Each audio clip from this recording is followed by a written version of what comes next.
Welcome to episode number 276 of the Beyond Social Media Show, the podcast for all of you marketing, advertising, public relations, and communications professionals. You can find us, just search for Beyond Social Media Show. You'll find our site and all our channels there.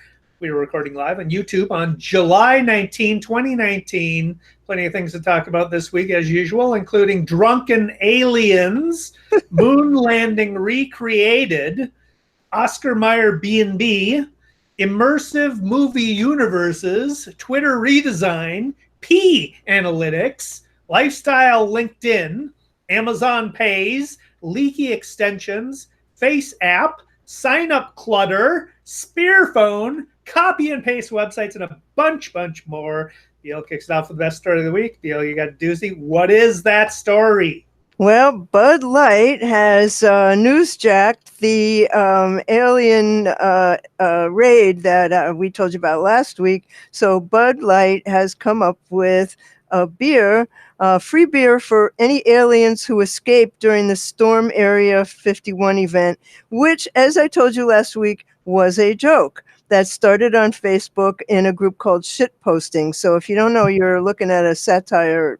1.7 million people have now signed up to go to this event, and they plan to raid Area 51. So Area 51 is the secret military base that is reputed to be the site of recovered alien vehicles and maybe dead or actual living aliens themselves. So Bud Light started, I guess they're started as a joke too, but so they're saying if there are any living aliens in Area 51, they'll be greeted with free space beer, whose label includes the words, "We come in peace." And on the label, it says, "Greetings, Earthlings. This is the famous Area 51. We know of no space beer by any other life form from which is brewed and aged to be more refreshing. Our cryogenic aging produces a light-bodied space lager with a fresh taste, a crisp, clean finish, and a smooth drinkability. Take us to your leader for drinks." So, it's taken the internet by storm, and besides the 1.7 million people who've signed up, 1.3 million people say they're interested. So Bud says that if their announcement is retweeted 51,000 times or liked 51,000 times, I think it is, they will actually produce this beer. And they're up to 34,000 in just 2 days. So I think by September, they really won't have any problem getting to 51,000. And so on July 15th, they said, we want to be the first brand to say that we are not sponsoring the Area 51 raid. And then on July 17th, they tweeted, "Screw it, free Bud Light to any alien that makes it out." So, it's playing along with the joke, but what they're looking at are younger consumers who are the kinds of people who seem to be interested in this and who are signing up for it and who made the event go viral. So, it's not without risk, however. Barry Levine, who wrote the article that I read this afternoon, said if even a fraction of the people who signed up actually go to the site and try to enter Area 51, who knows how the military will react. They've already put out warnings, don't come, and there's big signs and barbed wire and everything. But the whole the whole theme of the raid is they can't kill us all. Well, actually, no, they could. But but anyway, so this is just Bud Light's most recent effort to engage younger consumers, because last month they had Real Men of Genius commercial series that had internet heroes of genius, persons still using their middle school email, persons who accidentally went virus, corporate social media managers, Snapchat lens creators, and, more of those. So they're trying to appeal to a younger crowd. And I guess because Bud, I don't drink beer, but is Bud an older person's beer? Yeah. I don't know about beer. Yeah, well, the reason they're trying to attract younger customers is because younger customers are a lot more informed about what real beer tastes like. and it doesn't taste like Bud Light or Budweiser or anything that they produce. It's the tap rooms, the craft beers, the microbreweries that are popping up all over the place. We got a ton of them here in Minnesota, and they're losing market share to actually good beer. That's why they're doing this. I mean, it's great. It's It's fun. hilarious. It's not newsjacking so much as meme jacking, right? Yeah, yeah. And it's fun that they're doing this, but yeah, I mean, the It's totally fun. beer is not any good. And by creating a new brew, I assume they mean they're going to create new packaging for Bud Light. Well, this beer has its own special can. It's green, like Little Green Men, you know, and it Right. has that thing I read to you. Beer inside of the. It's the same old beer, I'm sure. So rather than a mythic alien, I don't know, busting the aliens out or whatever, let's go to some real actual space news. This is from Bill Murphy Jr.'s article on Inc., who he reports that NASA has they've released a video portrayal of a part now. So it's a 3-minute. It's the last 3 minutes of the voyage to the moon, as seen from Neil Armstrong's window. The previous footage that anybody has seen has been from the opposite side, not Armstrong's view, because that's the camera was on the opposite side. So this new, it's basically a recreation based on high definition photos that have been taken from the satellite that has been orbiting the moon for over a decade, I believe. And so now you get to see the view that Armstrong saw as he manually took control of the lunar module to steer it away from rocks and debris from where it was originally supposed to land, with only enough fuel left for less than 60 seconds of flight. But he maneuvered it out of the way so it wouldn't crash into like 5 and 10 foot boulders.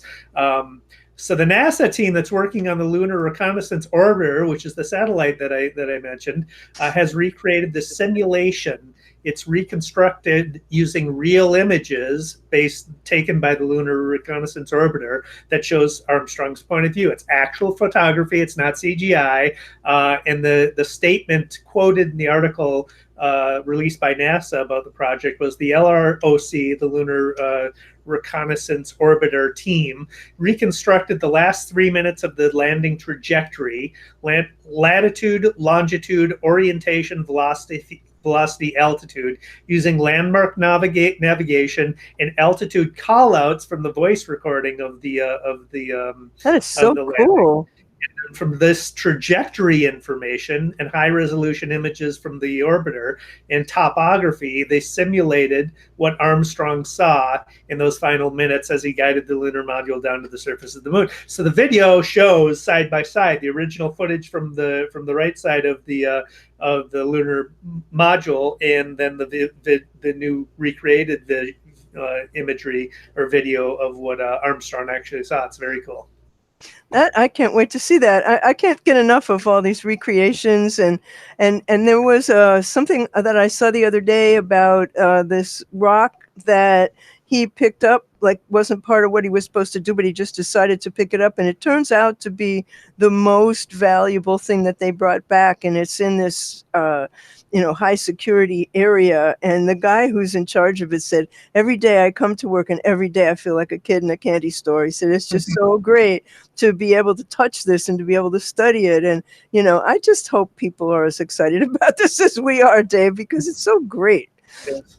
But another thing that's cool. This is just silly. You can now rent the Oscar Mayer Wienermobile on Airbnb. You can only rent it for 2 nights at a time. It sleeps 2. I don't know how much it costs, but I don't think it's very much. And it's going to stay in one place for a couple of nights, and it's going to move to another. But it's an Airbnb. And if you don't know what the Oscar Mayer Wienermobile is, it is a rolling hot dog that actually my friend Robin Gelfenbein, in her first summer after college, drove the Oscar Mayer Wienermobile. That was her summer job, and she's writing a book about it. Well, that is it's a clever marketing idea, having it being rented out through Airbnb. So there used to be a when I lived when I was growing up, the Wienermobile was parked near a convenience store I used to go to all the time. I don't know why, but there you go. So from the absurd to the sublime. This is a great story from Mashable. The Void. I think we've talked about the Void before. It is a virtual entertainment center. It provides VR environments that customers can actually interact with in real time. So it uses VR technology coupled with physical stages. So it's like in a mall somewhere, physical stages and multisensory effects to create very immersive experiences. They've partnered with Hollywood studios to bring to life fictional universes. Um, these digital worlds are mapped to over physical stages, so you can actually become an active participant in the story. So customers get VR goggles, they get a backpack with a computer attached to it, and haptic vests. So the vests are physical feedback, haptic feedback to give you a sensory. So if you get shot, you can feel yourself being shot, right? Oh, please. There are 6 Void locations in the U.S. 2 are in California. 1 is in Orlando, Florida. 1 is in London. 1 is in Dubai, and 1 is in Toronto. And now they've added 9 new locations, including Atlanta, Austin, and Dallas, Texas, Hollywood, Minnesota, Mall of America, New York. I don't know where. I didn't bother to look at BL. Sorry, you'll have to look for yourself. Philadelphia and Santa Monica, California, and Washington, D.C. And tickets range in price from $29 to $95. Well, 29's a great starting point. The one in Minnesota hasn't opened yet. I can't wait. I will try it out and I will report back, but looks like a lot of fun. This is the future of entertainment. This is, a friend of mine said, well, I'm so sad because movie theaters are going away. I'm like, they're not going away. I mean, just changing. Yeah, it's just going to change. I read this afternoon about somebody who's using virtual reality to help senior citizens in Japan to travel. And he said, like, people who don't walk, suddenly they get up out of their chair when they're walking around with this thing and, immersed in the experience, and they start moving around, and people are so excited. These are people in their 80s and 90s who can't really go anywhere anymore. And, there's so many uses that are going to happen. It's really kind of exciting. So I think it's a little bit exciting that Twitter has rolled out a redesign. But I also have a Twitter story in the worst aspect of this. But they rolled out on Monday. I didn't actually get it until today for some reason, but it's for the desktop interface, and which hadn't been refreshed in 7 years. So the team said that the technology was so old that they really couldn't make very many improvements. So it's a little bit subtle, I suppose. A few things have been rearranged, and it's got a 3-column design, and it's noticeably faster. Not a lot of drastic updates, and there still is not an edit button. What is wrong with you, Twitter? But at least a spell check. Like I understand the edit because of the political aspects of that, but a spell check, is that so bad? Anyway, to Twitter, the whole point is that you can't edit, and they unveiled their new design, and you have dedicated pages for bookmarks, and this is something they basically took from Google Plus, a way of exploring topics that's more updated. The 3 columns have one for navigation. There's icons that take you to dedicated pages like lists and direct messages and notifications, but they're all on the left side of the page. And the central column is the tweet feed. And the third is for searches, trends, and recommendations of people to follow, which always annoy me. But you can select a dark mode that is more black. It's more gray than black, but you can switch the colors of like the tweet buttons. So I made mine purple. You can make the type bigger. I like that. And you can have, your choice of a variety of what are they called? They're not emojis. They're like stars and things like that you're able to use, although I haven't figured out for what. But anyway, we'll put a link to the video that Twitter posted that shows what's new. It's kind of fun. I like it. I like it a lot. I actually use Twitter probably more on the desktop because Me I'm at my too. desk most of the day than on mobile. And I like this. I think this is a vast improvement. Yeah. The things that are accessible easily now, lists are much easier to get at. Bookmarks you can finally get at without being on mobile. You couldn't find them. The I don't know, something else, but I like it. The messages are, it's easier to get to the messages, and you can see the whole stream of the messages, and yeah, it's really much better. When did you get it, Dave? Like 2 days ago. Oh, well, I'm behind. But anyway, that's my good news. I have a whole Now ton I of got a bad couple. news. Let's do a couple more good news before we Okay. that. So LinkedIn.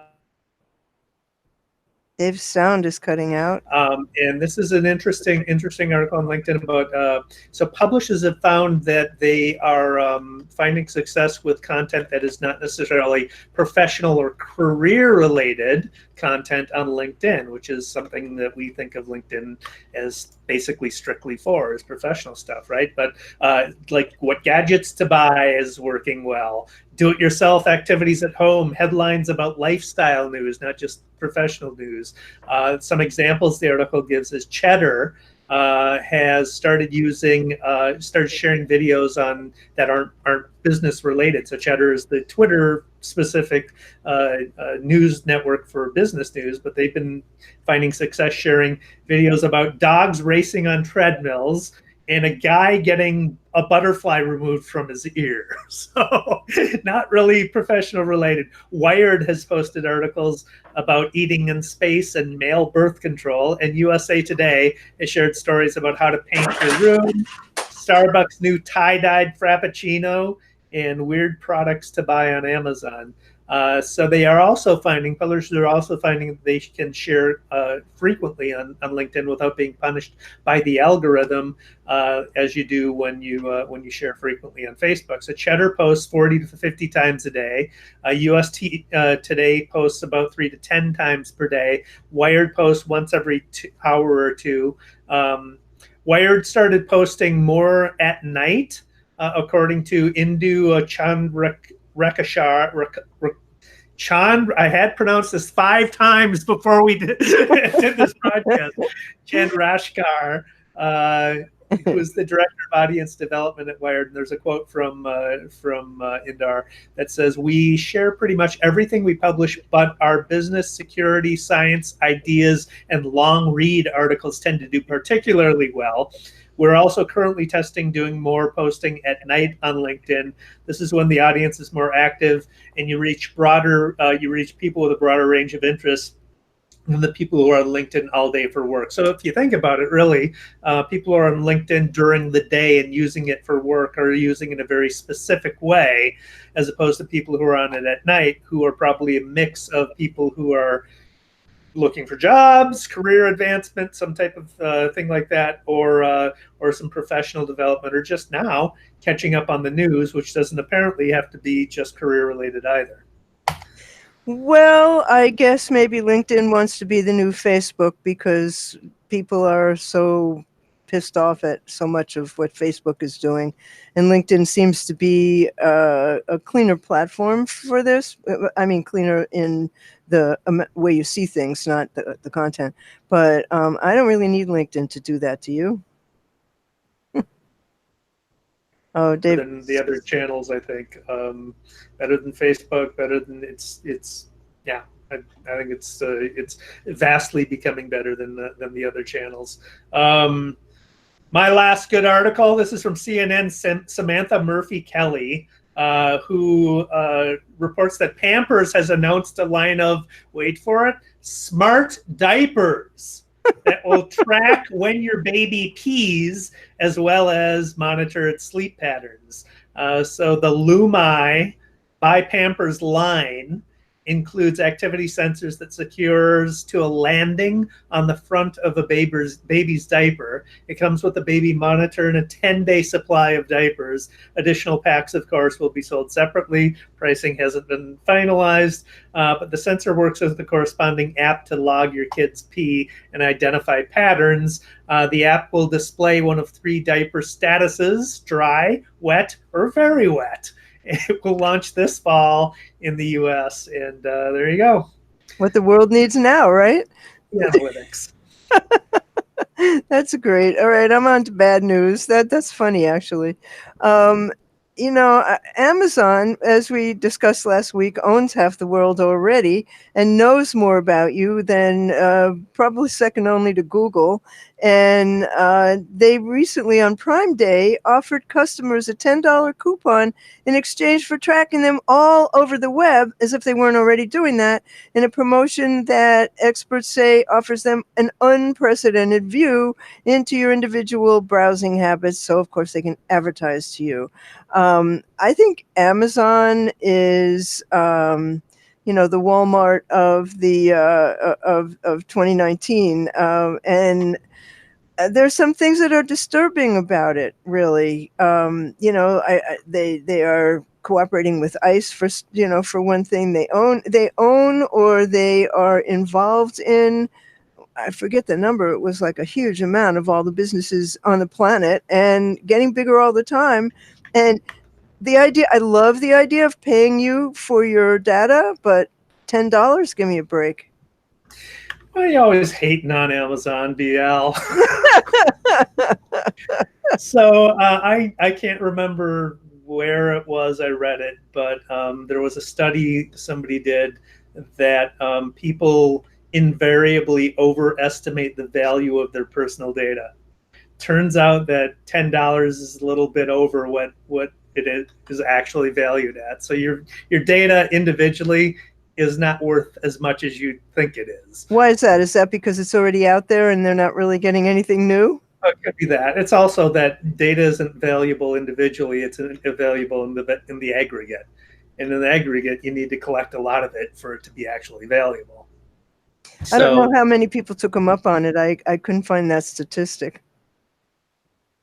But anyway, what's your bad news, Dave? Well, I mean, that doesn't. It has to do with that. But I want to say that I don't think that's as bad news as Amazon has my data. They already have a ton of data about me. I know why they want it, and I know why they're using it. So, yeah, okay.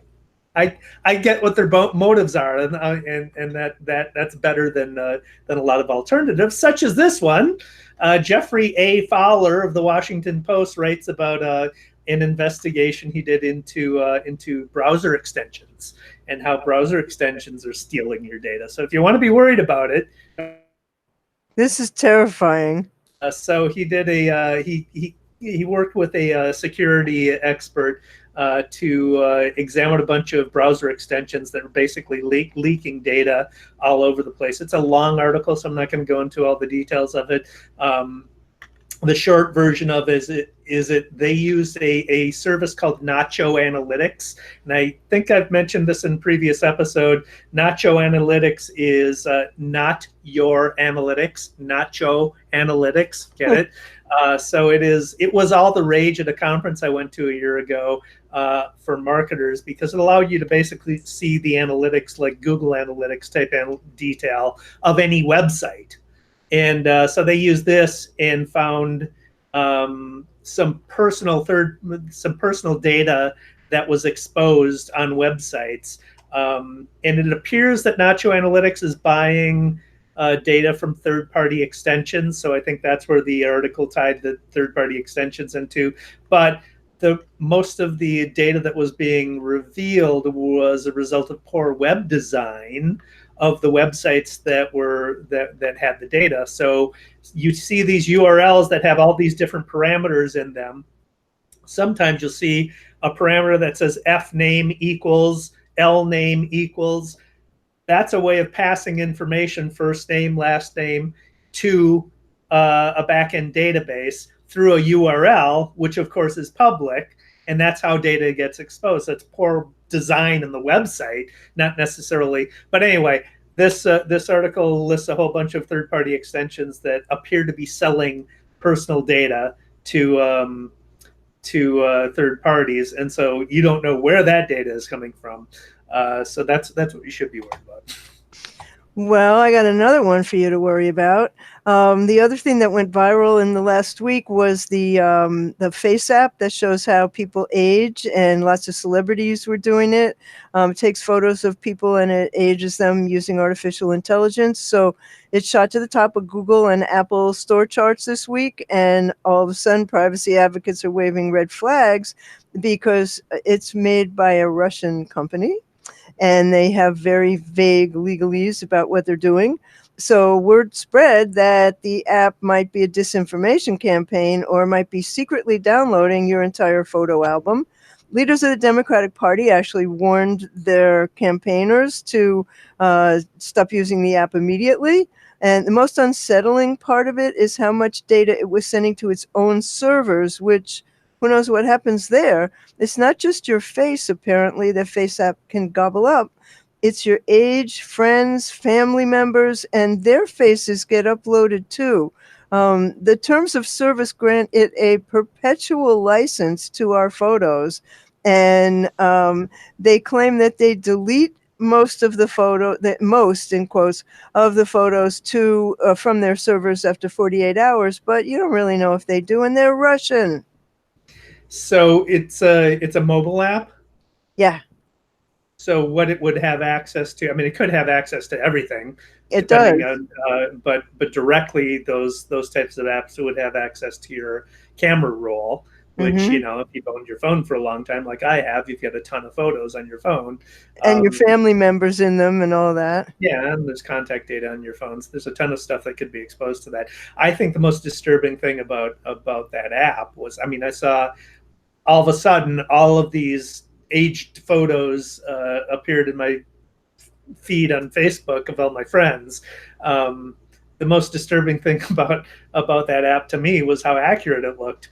I didn't try it because I don't want to look older than I already look. Yeah, really, I get that. But many years ago, a woman named Nancy Burson, who was a client of mine and who's now works with the FBI and with all sorts of incredible things. She's an artist, and she developed an aging machine that is used by police, for example, like when they were looking for Eitan Page, they wanted to see how he was kidnapped at the age of 6. They want to see how he would look now, whatever it is, 30 or 40 years later. And hers was an art installation at the time, but it's evolved into this. So now it's, an app for your phone. How amazing is that? Yep. So this I often find is stuff in the wild that I just stumble across that I want to talk about. This happens to be one of them. So I got email from my local paper, the Chaska Herald, asking me to sign up for their newsletter. And I'm like, all right, I always sign up for stuff because I want to see how people are doing stuff. Basically, it's a professional interest, right? And yeah, I like a little bit of local news here and there. So I went and clicked on it and went to the landing page to sign up for it. On the landing page, there were 9 subscription forms on one page. So this is a area news organization. They don't just publish my own Chaska Herald, but they publish a newspaper in Chanhassen and surrounding communities, right? So all these towns around, they publish a newspaper for each of those towns. So it's subscription forms for each of those towns on one page. 9 subscription forms on one page, where you could have one subscription form with check boxes for everything that you want to subscribe to. Oh my God. I'm sorry. I hate to pick on small organizations because they don't have enough resources and everything. This seems pretty basic. If you have to do this, one form, don't make me fill out it, because I might want to subscribe to my neighboring.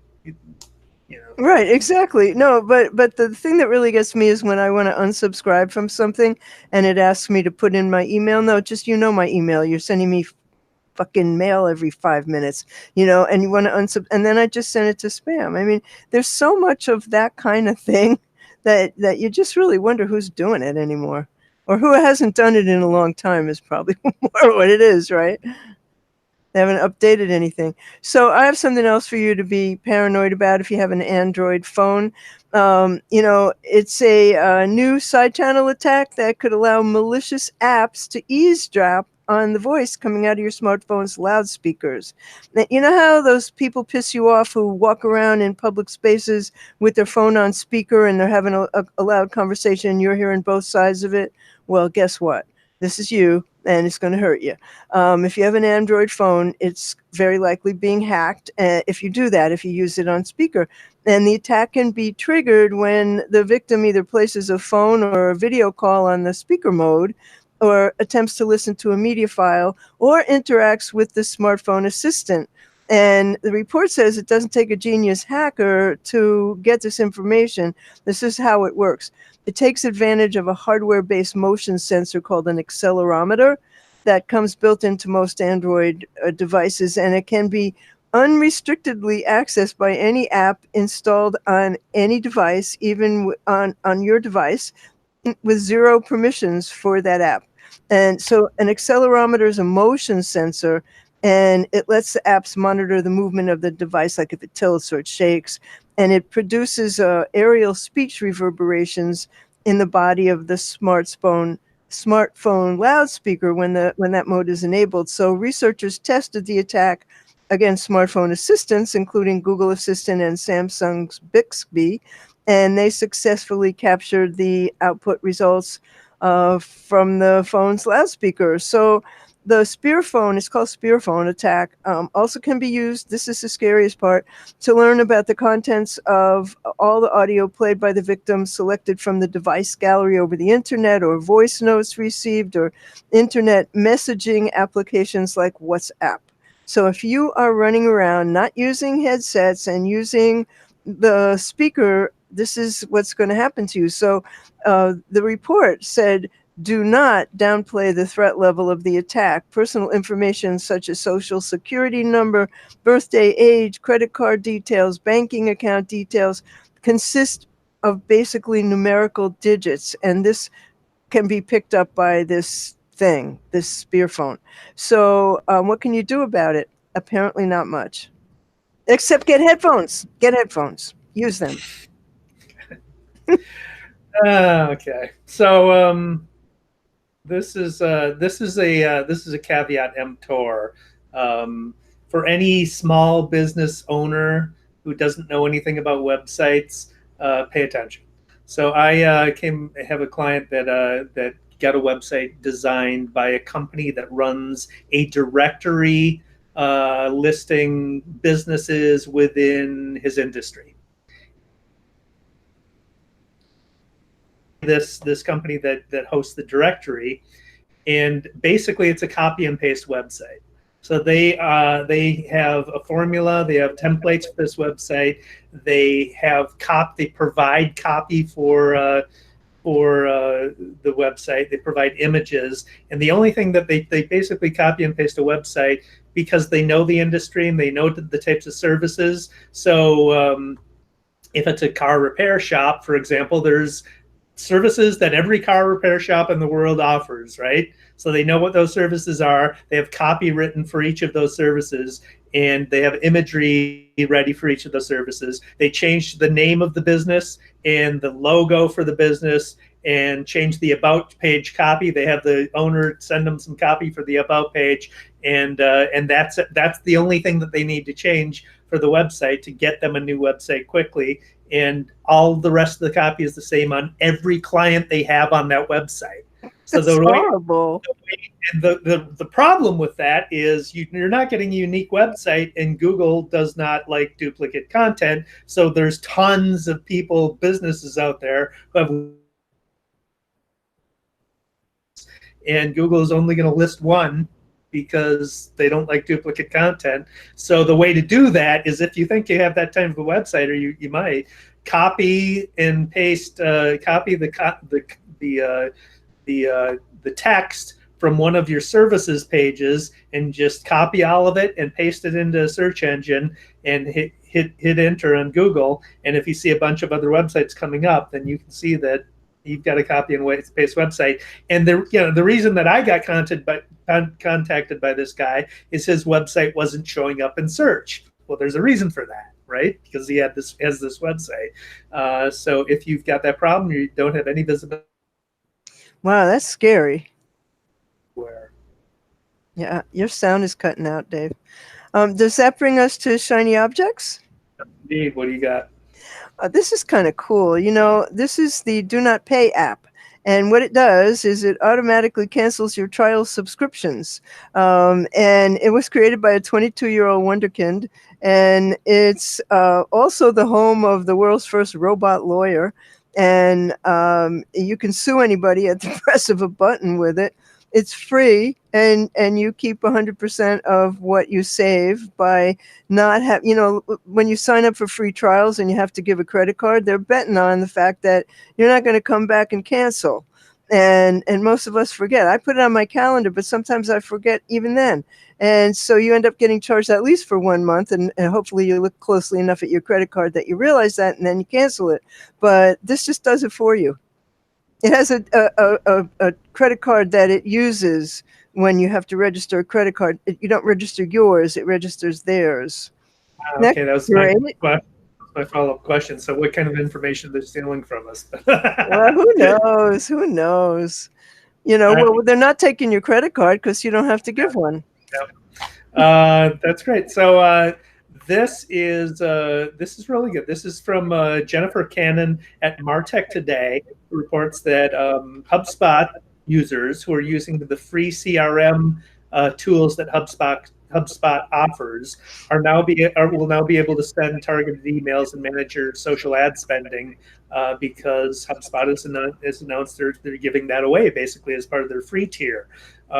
It's designed to help their HubSpot small and medium-sized customers save time by integrating these solutions into a single platform. You'll be able to send up to 2,000 emails per month as part of the free offering and manage up to $1,000 in monthly ad spend on Facebook, Google, and LinkedIn. HubSpot is positioning itself to serve as the primary customer relationship manager and email and service providers for small businesses after they grow out of the free services like Hootsuite and da-da. But I love HubSpot. I've used HubSpot, the premium version for several clients. They do a great job. This free version of the CRM is really good, and adding this additional functionality to it is great. So there you go. That's terrific. That really is. So I believe that brings us to politics. It does, and you have one. I do have one. I said I had something bad about Twitter. Twitter said that the president's racist tweets are not a violation of their new policies. This is from a Business Insider story by Ben Gilbert, but I read several about this, and a Washington Post story. In case you were under a rock, last week on Sunday, the president made a vile, degrading, racist attack on 4 female members of Congress, saying, "Why don't you go back and help fix the totally broken and crime-infested places from which they came?" And no, I'm not going to put a link to that in the show notes. So they were aimed at Representative Omar of Minnesota, Alexandria Ocasio-Cortez of New York, Rashida Tlaib of Michigan, and Ayanna Pressley of Massachusetts, all 4 women of color and all 4 U.S. citizens, although Omar was born outside the U.S., but is a citizen. Twitter recently updated its policy for handling cases in the U.S. When the president and other world leaders broke its rules. So rather than delete the tweets, they decided they would place warnings on them. However, and they said their policy says we prohibit targeting individuals with repeated slurs, tropes, or other content that intends to dehumanize, degrade, or reinforce negative or harmful stereotypes about a protected category. That's in their terms of service. In the first important test of that policy, they failed. They didn't label Trump's posts or his others that degrade, dehumanize. They haven't labeled any of his. And every day he degrades, dehumanizes, insults, and spurs followers to violence. And his hate mongering goes on unabated. And Ned Siegel, who's the chief financial officer, so he's a pretty high-level executive, said, if you see something on Twitter, it means it didn't violate our policy.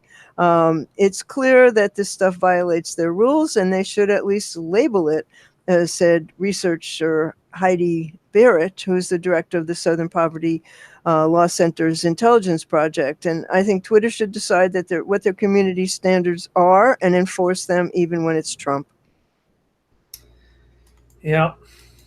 I'm done talking about Trump. Well, I'm talking about Twitter. I mean, really, that's a big fail on their part. That's a fail well, if ever there was one. And, you can't have it both ways. You really just can't. You make a policy, you have to stick to your policy. And the policy itself made sense. Yeah, well, I mean, how long have you been complaining about this? It's not going to change. Well, I think at some point it will. Really? I think there will be, they think there will at some point be enough of an outcry about it that it will. Well, protesting still works. Not with Twitter. We'll see. Pro tips. So you worried about those leaky browser extensions? I have 11 of them. I just counted, and I've got one for Google Keep. I've got Built With, which tells me what technology different websites use. I've got a Google Tag Manager, which I use with Google Tag Manager. I've got a Code Editor, which I use with Google Tag Manager. I've got Data Slayer, which I use with the Google Tag Manager. I've got Google Analytics Debug. I've got a WebRoot, which works with my antivirus software. I've got Nimbus Screenshot, which we've talked about. Fantastic app, which we talk about on the show. I've got vidIQ, another great analytics tool that we've talked about on the show, and I've got Web Developer. But there's a theme there, right? Lots of web development stuff. So how do you determine what extensions you should use so that you're not getting your data stolen? So you think about it, you use your browser for absolutely everything, from browsing websites to looking your email to everything you do. So there's the potential for browser extensions to look at everything. So first of all, I mean, some obvious things. Look at who developed the browser. When you go to the browser, to the app store, the extension store, the add-on store, look at who developed it. Most of these browsers are built by companies that I trust. A lot of them are Google themselves, right? Research the developer if you don't recognize who they are. Research specifically any press that they've gotten for data leaks. Look for any news on bad news on them, but then look at the apps that the extensions you're using and what are you using them for. So most of them are very specific purposes, data or web development or analytics. And what I do is because I started doing web development, I have a practice in my career. I started with web development. I have a practice of downloading all kinds of browsers. I have the Microsoft Edge, I've got Opera, I've got Firefox, got Firefox development version. I've got a bunch of them that I try different things with. But what I use for development is Chromium, which is a version of Chrome. It's a different version than Google's version, Chromium. And then you can have a version of Chrome that you can install apps on so that you only use it for those specific purposes. So in my case, it's a web development or data analytics or marketing analytics that I will use just that browser for. So I'm not using those extensions when I'm reading my email, when I'm just browsing the web or whatever. So that's one way you can try and protect yourself against it as a pro tip. Well, a lot of times when you want to add an app, it'll say this app will have permission to read and change all your data on this platform. And I'm like, no, I don't need this, but I don't think most people read that stuff. I really don't. I think people just say, oh, yeah, this sounds good, Yeah. All right, let's wrap this up with some numbers. This is Seo and Ppc Rates. This is great. This is by Credo. It's based on it's a survey, 2019 survey of 271 qualified respondents, of which more than half were U.S. based. Now that's a small number, but I haven't really seen this data anywhere else on what rates people are charging for digital services. So take it with a grain of salt. 271, small sample size, yet it is data that I haven't seen elsewhere, and it pretty much aligns with what I think is happening as well. So I think it's pretty accurate. So anyway, per hour rates for SEO and PPC services. PPC services meaning managing your social media not social media advertising necessarily, but search engine advertising, specifically advertising spend. So under $50 an hour, only 2.3% of SEOs charge under $50 an hour, and PPC services 2.2% charge under $50 an hour. $51 to $100, 13.5% of SEO services charge that. $101 to $150, 34.8% charge that of SEO services. Charge that. So I think that's pretty much the range, is 100 to 200 an hour for typical SEO services. And the higher you go, the questions you want to ask are, what different types of SEO have you done? Image SEO, website SEO, obviously, video SEO, audio SEO, reputation management SEO. How sophisticated and how many aspects of SEO do they know? If they know more and have been doing it for a long time, can show you some case studies, then the higher spend per hour is worth more efficient and more capable of handling what you need. I have to say how much I hate your internet service provider, because your sound has been cutting out all night. But that brings us to the end of episode 276 of the Beyond Social Media Show. And you can find us by just searching for Beyond Social Media Show, or asking your voice app to find us. Let us know what you think about us. We'd love to know. And I'm here with my always charming co-host, David Erickson. He's on Twitter as D Erickson, on Instagram as DE Erickson. He's on YouTube with eStrategy, and he blogs at the wonderful eStrategyblog.com. And I am BL Ochman. I'm on Twitter as What's Next. My blog is What's Next Blog. I'm on YouTube with What's Next Blog, and my business site is blochman.com. The show itself, BeyondSocialMediaShow.com, which is where you will find the show notes and the video and the links to all the stories we discussed tonight. And you can look for us on Twitter, where we are BS Media Show. And we thank you for watching tonight and listening, and we'll see you next week. Thanks for watching.